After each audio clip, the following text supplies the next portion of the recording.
حضرت مفتی شان عظمت صاحب قبلہ کو جو مختصر سا ٹائم دیا گیا ہے وہ بھی اپنی بات رکھیں گے۔ اللہ تعالی ہم کو حق بولنے حق سننے کی توفیق عطا فرمائے۔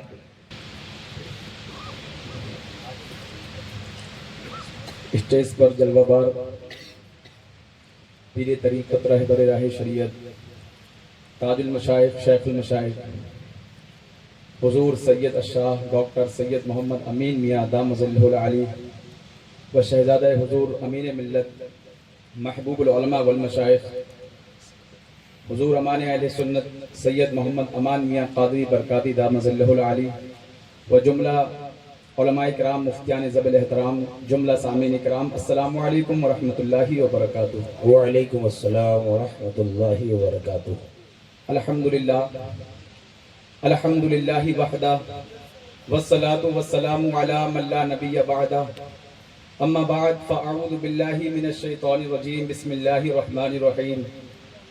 قال اللہ تبارک و تعالی فی القرآن المجید والفرقان الحمید، وَأَمَّا بِنِعْمَةِ رَبِّكَ فَحَدِّثْ۔ صدق اللہ العظیم۔ درود پاک پڑھنے اللہم صلی علی اللہم صلی علی سیدنا حبیبنا سیدنا مولانا محمد بارک وسلم، صلاۃ و سلام علیک یا رسول اللہ صلی اللہ علیہ وسلم۔ عزیزان ملت اسلامیہ، یقیناً مجھ سے پہلے آپ نے دو عظیم شخصیتوں کے بڑے ہی بہترین قابل عمل اصلاحی گفتگو اور اصلاحی تقریر سماعت فرما لی۔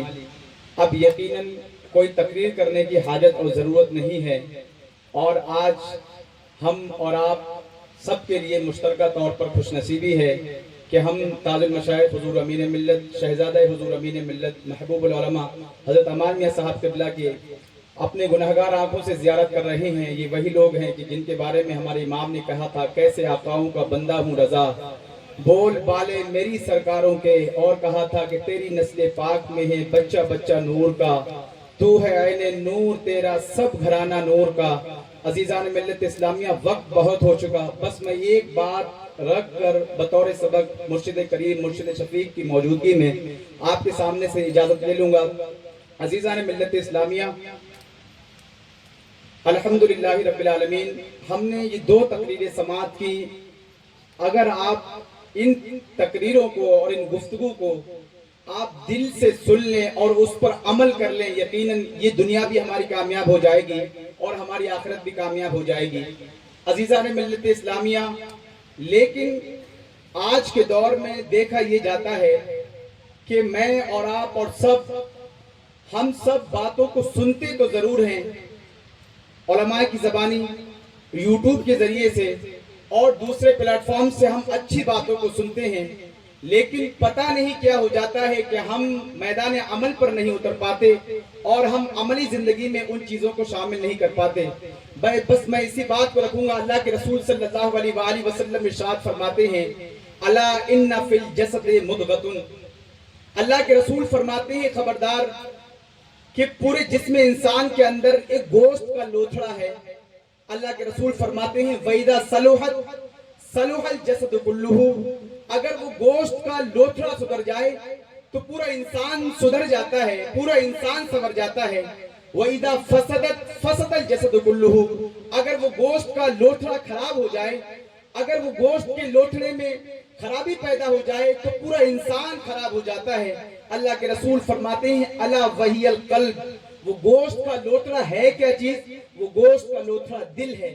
عزیزان ملت اسلامیہ، اگر ہمارا دل سنور جائے تو پورا انسان سنور جائے گا، اگر ہمارا دل بگڑ جائے تو پورا انسان بگڑ جائے گا۔ یقین مانیے، آج ہمارے دلوں کے اندر اگر خرابی ہوگی تو یہ بہت اہم اور یہ قیمتی باتیں یقیناً ہمارے لیے بہت زیادہ فائدہ مند ثابت نہیں ہوگی۔ عزیزان ملت اسلامیہ، اگر کسی کے دل میں یہ باتیں اترتی نہیں ہیں اور وہ میدان عمل میں نہیں آ پاتا ہے اور ان چیزوں پر عمل نہیں کر پاتا ہے، اللہ کے رسول صلی اللہ علیہ وآلہ وسلم کی حدیث پاک ہے، اللہ کے رسول صلی اللہ علیہ وآلہ وسلم نے اپنے حدیث مبارک کے ذریعے سے اس کا علاج فرمایا۔ اللہ کے رسول فرماتے ہیں، اطلب قلبک فی ثلاثۃ مواطن، کہ اے انسانوں، تم اپنے دلوں کو 3 جگہ تلاش کرو۔ اللہ کے رسول پہلی جگہ فرماتے ہیں، عند سماع القرآن، کہ اگر قرآن کی تلاوت کی جائے، قرآن کی تلاوت کو سننے کے وقت اپنے دل کو تلاش کرو، دیکھو تمہارا دل اس چیز میں لگ رہا ہے یا نہیں لگ رہا ہے۔ یقین جانو اگر قرآن کی تلاوت سننے کے وقت تمہارا دل لگ رہا ہے تو تمہارا دل زندہ ہے، اگر تمہارا دل نہیں لگ رہا ہے تو تمہارا دل مردہ ہو چکا ہے۔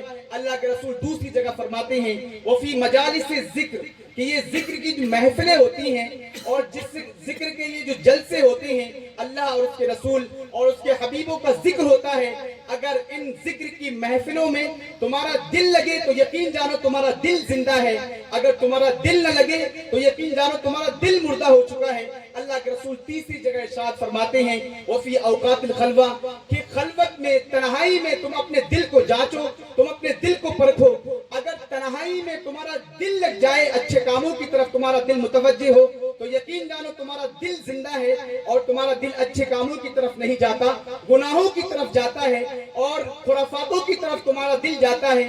اللہ کے رسول فرماتے ہیں سمجھو تمہارا دل مردہ ہو چکا۔ اب تینوں جگہ میں اگر کسی کا دل نہ لگے تو وہ آخر کرے کیا؟ اللہ کے رسول فرماتے ہیں فَإِن لَمْ تَجِدْهُ فِي هَذِهِ الْمَوَاطِنِ، اگر انسان ان تینوں جگہ میں اپنے دل کو نہ پائے اور اس کا دل ان تینوں جگہ میں نہ لگے، قرآن کو سننے کے وقت، خلوت کے وقت اور ذکر کی مجلسوں میں اس کا ذکر، اس کا دل جو ہے نیک باتوں کی طرف نہ لگے، تو اللہ کے رسول فرماتے ہیں فَاسْأَلِ اللَّهَ أَن يَعُودَ بِقَلْبٍ، تو اس وقت بندے کو صرف ایک ہی چیز کرنی چاہیے کہ وہ اپنے ہاتھوں کو اللہ کی بارگاہ میں اٹھائے اور اٹھانے کے بعد یہ عرض کرے کہ اے اللہ میرے دل کو زندہ کر دے، اے اللہ میرے دل کو زندہ کر دے، اے اللہ میرے دل کو زندہ کر دے۔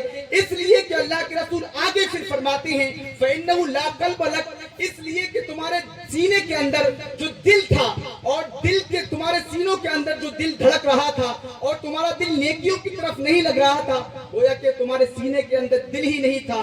اللہ کے رسول فرماتے ہیں اگر دل سنور جائے تو پورا انسان سنور جائے گا، اگر دل بگڑ جائے تو پورا انسان بگڑ جائے گا۔